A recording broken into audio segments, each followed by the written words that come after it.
વડોદરા શહેરના સયાજીપુરા પીડાવુડા વિસ્તારમાં પાણીની અછતથી સ્થાનિકોમાં રોષ। વડોદરા શહેરના વોર્ડ નંબર 4માં આવેલા સયાજીપુરા પીડાવુડાના રહેણાંક વિસ્તારમાં પાણીની સમસ્યા ગંભીર બનતા સ્થાનિક રહીશોમાં ભારે રોષ જોવા મળી રહ્યો છે। નિયમિત અને પૂરતા પ્રમાણમાં પાણી ન મળતા રહીશોએ જન આક્રોશ વ્યક્ત કર્યો છે। સ્થાનિકોના જણાવ્યા અનુસાર છેલ્લા કેટલાય સમયથી વિસ્તારમાં પાણી પુરવઠાની સમસ્યા યથાવત છે। અનેક રજૂઆતો છતાં સમસ્યાનો કોઈ કાયમી ઉકેલ આવ્યો નથી, જેના કારણે રોજિંદા જીવન પર સીધી અસર પડી રહી છે। રહીશોએ આક્ષેપ કર્યો છે કે સયાજીપુરા સ્થિત પાણીની ટાંકીમાંથી પાણીના ટેન્કરોને બેફામ રીતે ભરવામાં આવે છે અને તે પાણી અન્ય વિસ્તારમાં મોકલવામાં આવે છે, જેના કારણે સ્થાનિક નાગરિકોને પૂરતા પ્રમાણમાં પાણી મળતું નથી। આક્ષેપો મુજબ કેટલાય ટેન્કરો મારફતે પાણીના ગેરવહીવટ અને વેચાણની પણ ચર્ચા ચાલી રહી છે। સ્થાનિકોમાં એવી પણ ચર્ચા છે કે આ સમગ્ર પ્રવૃત્તિ કોઈની જાન બહાર શક્ય નથી। કેટલાક રહીશોએ સવાલ ઉઠાવ્યો છે કે શું આ પ્રકારની પ્રવૃત્તિઓને કોઈ રાજકીય આશીર્વાદ અથવા સ્થાનિક સ્તરે સમર્થન મળી રહ્યું છે? જોકે આક્ષેપોની સત્તાવાર પુષ્ટિ થઈ નથી। રહીશોની માંગ છે કે મહાનગરપાલિકા તાત્કાલિક તપાસ કરે, પાણીના વિતરણની પારદર્શકતા વ્યવસ્થા ઊભી કરે અને જો કોઈ ગેરરીતિ થઈ રહી હોય તો જવાબદારો સામે કડક કાર્યવાહી કરે।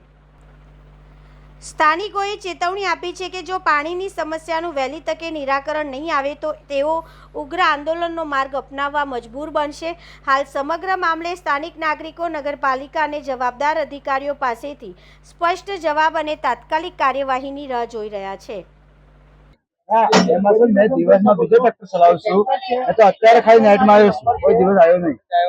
પણ આ ટેન્કર કોનું છે તમને ખબર છે ને? ટેન્કર કોનું છે? હે ટેન્કર કોણ છે ખબર હું હમણાં આવો કે હમણાં આજે ટેન્કર નામ શું છે? તારું નામ શું છે? ટેન્કર ભરીને કઈ જગ્યા લઈ જાવ? પેલો આ ભાઈ બંધ આવ્યો છે, હા ભાઈબંધ પેલો આ કઈ ગયો સંજુ 50 ટ્રેક્ટરો ભરીને જાય છે, પણ અમારે ઘર સામે જે ટાંકી છે પણ અમને પાણી એટલે એક ટ્રેક્ટર નથી આવતું પાણી, અને પાણીમાં બહુ પ્રોબ્લેમ છે અમારે અહીંયા। ચાલે છે આખો દિવસ? આખો દાડામાં તો 50 આખી રાત દિવસ ચાલે છે। આખી રાત દિવસ ટેન્કર હા રાતનો હોત ચાલે છે ટ્રેક્ટર। આખો દાડામાં તો 500 ફેરા થતા છે લોકોને। હા ખાઈ સોસાયટીમાં જાય છે, પણ આમ વાળા પર ગરીબ માણસો કોઈ જોતું નથી। હા, શું નામ આપનું? મારું નામ કપૂરભાઈ અમથુભાઈ ઉગરેજા, અમે સયાજીપુરા પાણી ટાંકી। ટેન્કરો વાળા અમને લાગતા નહીં, ટેન્કરો કહીએ છીએ તો પૈસા આલો, ઘર દીઠ પૈસા ઉઘરાવાનું કે ઘર દીઠ કોણ કમાય તો પૈસા આલે? બધા કમાઈ જવાના છે, બધા બંગલે જાય, કોણ આલે પૈસા એમને? અમને કોઈ દિવસ એમ અમને કોઈ પાણી આવતું નહીં। અમારે ચોથા માળે પાંચમા માળે પાણી લઈને જવાનું કઈ રીતે ચડીએ અમે? બોલો, અને ટાંકામાં પાણી જ નહીં। કેવા જે આવીશું વાત જોતા તો બધા અહીંયા આવે છે, બધી જ કરેલી છે સાહેબ, બધી આવીશું એવું કે છે પણ કોઈ આવતું નહીં। અમારા કરી છે બધાએ ઓનલાઈન થી કરી છે તો કોઈ આવા તૈયાર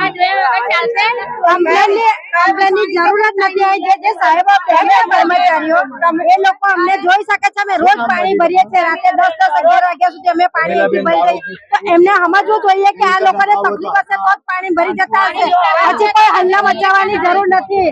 એમને સમજીને જ અમારે કમ્પ્લેન કરીએ કયો વિસ્તાર છે? છેલ્લા 1.5 વર્ષથી પાણીની ખૂબ તકલીફ રહેલી છે। અહીંયા પાણી આવતું જ નથી, તો અહીંયા જે સંપ છે, પાણીની મોટર છે, બધું ખાલી ખમ છે, બરાબર। 8 વર્ષથી અમે રહ્યા છે, કોર્પોરેશનનો કોઈ માણસ અહીંયા આવીને કોઈ પણ પ્રકારની સેવા કે સગવડ પૂરી પાડતા નથી। અમે જાતે ત્યાં અરજીઓ પણ આપેલી છે, કમ્પ્લેન પણ કરેલી છે, ઓનલાઈન કમ્પ્લેન પણ કરેલી છે, પણ એનો કોઈ નિકાલ આવ્યો નથી। અચાનકમાં જે ચૂંટણી પતી સ્થાનિક સ્વરાજ્યની બરાબર છે, તમારી કોર્પોરેટર છે તમારે અહીંયા આવ્યા તો ના, હજુ સુધી કોઈ કોર્પોરેટર અહીંયા આવ્યા નથી, ચૂંટણીના પ્રચાર માટે પણ નથી આવ્યા।